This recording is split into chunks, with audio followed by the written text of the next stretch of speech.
Hai, Assalamualaikum. Bersama saya lagi Syuaib Rehat. Kita dalam episod Jawab Soalan Pesakit, episod yang ketiga. Dan hari ni kita akan jawab soalan yang ketiga.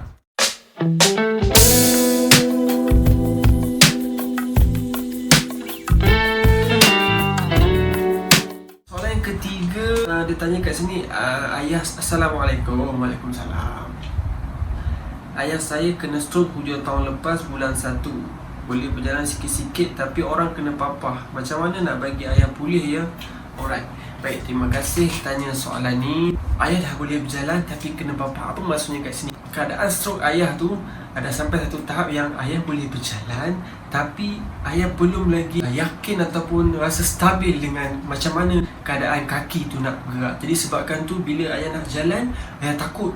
So perlukan ada orang ataupun ahli keluarga kan datang bantu, nak bawa lah pergi ke tandas dan sebagainya kan. Jadi apa yang kita boleh buat kat sini? Okay, hari ni saya akan straight to the point. Kalau untuk masalah dah boleh berjalan tapi tak confident, balik pada soalan kedua tu ataupun senaman yang soalan kedua tu, kena buat senaman pindah berat badan balik. Maksudnya bergantung kepada kaki mana yang stroke. Contohlah kata kaki kanan yang stroke ni, tapak kaki diri kan. So ni contohlah, kaki ni kaki kanan yang stroke. So kaki kanan ni kena belajar terima berat badan, kena pijak lagi. Jadi kaki yang tak stroke ni, kaki kiri ni, angkat sikit, bagi berat badan kaki ni. 1, 2, buat 10 kali. Maksudnya 10 kali tu 1 set, buat 3 set. Faham tak? Maksudnya 30 kali. So kena ada satu waktu kat mana ayah kena belajar ataupun ambil waktu, kena luangkan waktu dengan diri sendiri supaya bila ayah pandai, otak ayah dia dah tahu macam mana cara nak pindah berat badan balik. Bila ayah berjalan tu, risiko nak jatuh ataupun nak minta orang papa tu tak ada lah. Maksudnya ayah dah berani. Faham tak? Benda ni bukan sesuatu yang baru. Maksudnya kalau waktu kita sihat dulu, waktu kita kecil sebagainya, sebelum kita nak belajar berjalan pun, memang automatik kita buat macam ni sendiri. Walaupun ada orang tolong ke, orang tak tolong ke, tapi bila kita dah sakit, sebab ni badan kita dah besar tapi kita ada masalah stroke tu, saraf yang menghubungkan keseimbangan kita tu, dia dah putus. Jadi putus, bahasa mudah saya panggil dah cedera lah kan. Jadi otak kita ni dia boleh balik nak belajar balik, dia boleh susun balik maklumat-maklumat tu dengan cara kita kena buat senaman tu balik. Kita kena praktis balik, bagi berat badan dekat kaki tu supaya keadaan otak yang lain tu dia akan ajar balik otak tu, oh macam ni. So itulah cara macam mana orang stroke tu pulih balik. Faham? Okey. Selain daripada pijak bagi berat badan dekat kaki sebelah, ayah dia boleh belajar gunakan tongkat. Okey, kita tak boleh bila kita baru nak baik daripada stroke, kita tak boleh macam cepat-cepat terus nak berjalan macam biasa. Maksudnya kita kena ada precaution, kita kena ada keselamatan, langkah berjaga-jaga supaya bila kita buat tu ikut peringkat, so kita selamatlah dan kita punya perubahan tu stabil.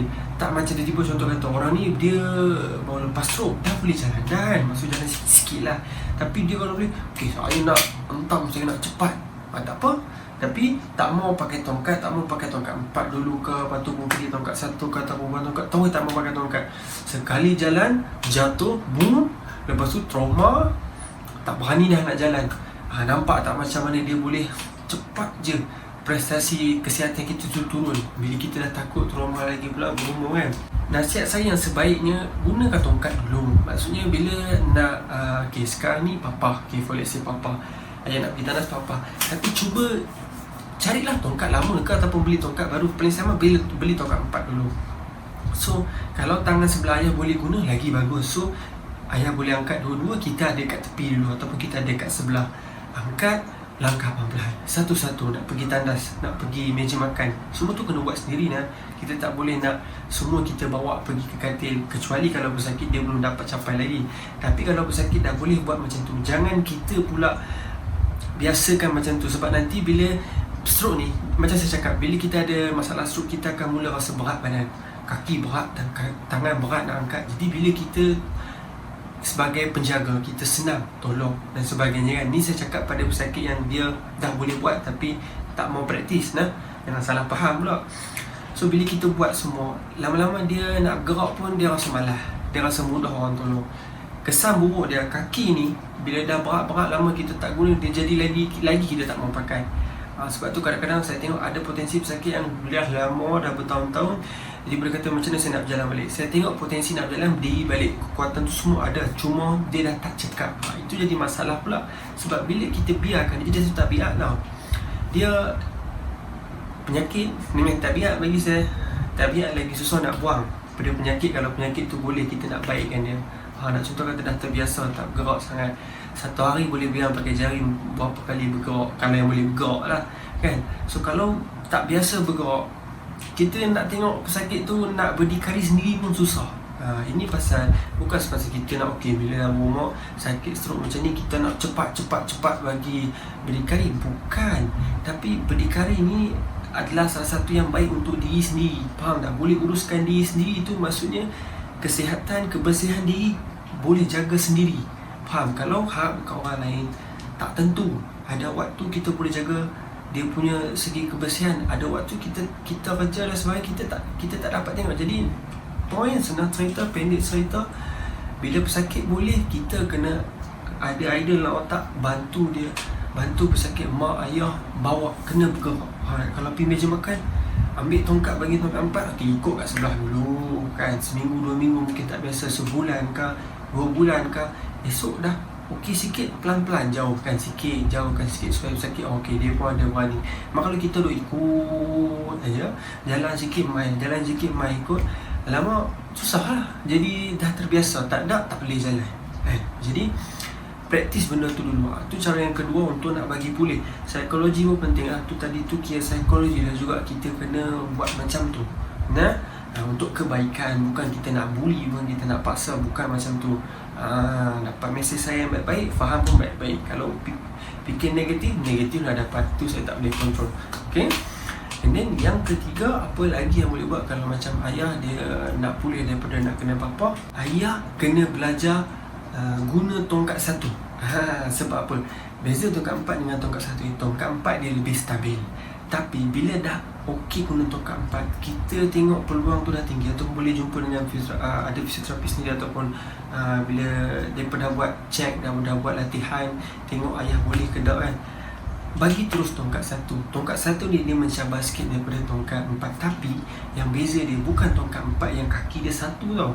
Untuk stroke ni saya rekomen pakai tongkat 4 yang ada 4 kaki. Dia lebih stabil daripada tongkat 1 yang 1 kaki. Boleh faham tak? Tongkat dulu tongkat 1. Ni tongkat yang sekarang, tongkat 1 ada 4 kaki. Tak kisahlah kaki lebar ke, kaki kecil ke, terpulang. Kadang ada farmasi dia jenis pakai kaki kecil, ada pakai kaki besar, terpulang lah. Pada pendapat saya, yang tongkat 1 kaki 4, kaki yang paling besar, itulah yang paling sesuai sekali lah. So boleh pakai dekat ayah itu. Bila ayah dah biasa dengan tongkat 1, jangan risau. Besok insyaAllah ayah dah biasa berjalan pakai tongkat 1, ayah atau mak akan buang sendiri. Sebab dia dah terbiasa kan. Dia dah rasa nak lagi mudah berjalan, dia akan buang sendiri. Tapi kalau contoh kata dah pakai 2-3 tahun, tengok kalau ayah sesuai, tak ada masalah, teruskanlah. Tapi kalau tak, kita lah minta, dah lah tak payah pakai tongkat, dah jalan sendiri. Jadi saya harap ini membantu soalan tuan atau puan. Jangan lupa like, share dan subscribe video ni. Share dekat kawan-kawan. Kita tak tahu, mungkin kawan-kawan ni perlukan video macam ni, yang kita nampak simple ni kan. So share kat diorang, bagi tahu kat diorang. Kalau berguna, share juga dekat orang lain. Okay, InsyaAllah kita jumpa lagi. Jangan lupa bagi soalan lagi, saya akan jawab dengan baik. Tanpa ada apa-apa rahsia dan sebagainya, saya akan bagi saja. Okay, jumpa lagi. Bye-bye. Assalamualaikum.